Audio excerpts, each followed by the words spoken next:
Hi on Instagram, hi on Facebook. Erica Ballard here, health and mindset expert, and today I want to talk about obsession.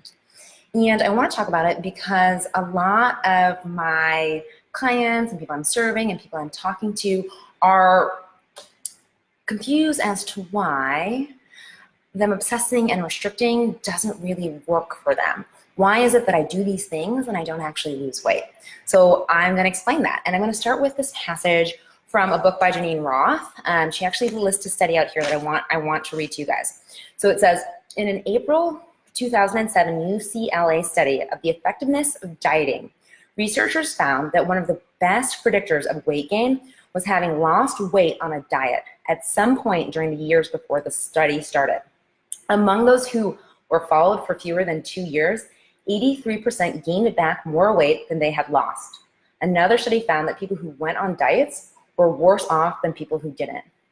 Right? So I want to explain why that happens. And obsession is part of the reason for it. Surprise, right? So, so here's why diets in the traditional sense don't work.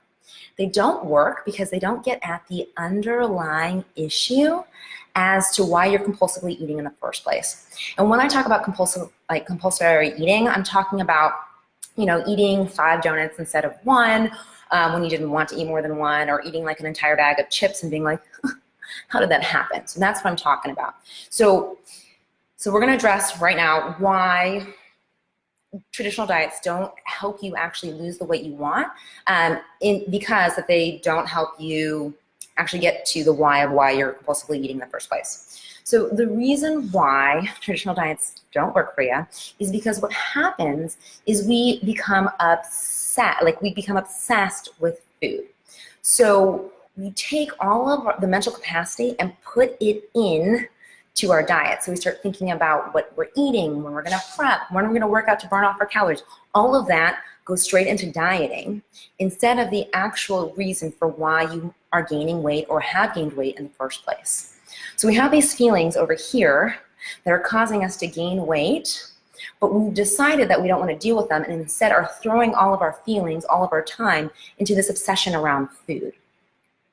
Right? And your body is going to feel pain one way or the other, and it doesn't speak English, so it can't tell you, hey, you have an emotional pain you're dealing with. Instead, it just puts more weight on your body, and you keep stuffing your feelings down by stuffing your face, right?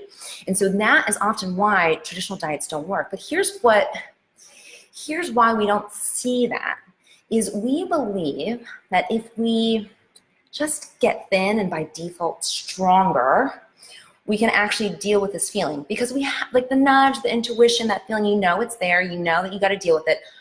But we subconsciously or consciously tell ourselves that if we just get thin and strong, then we'll have the capabilities to deal with this issue over here.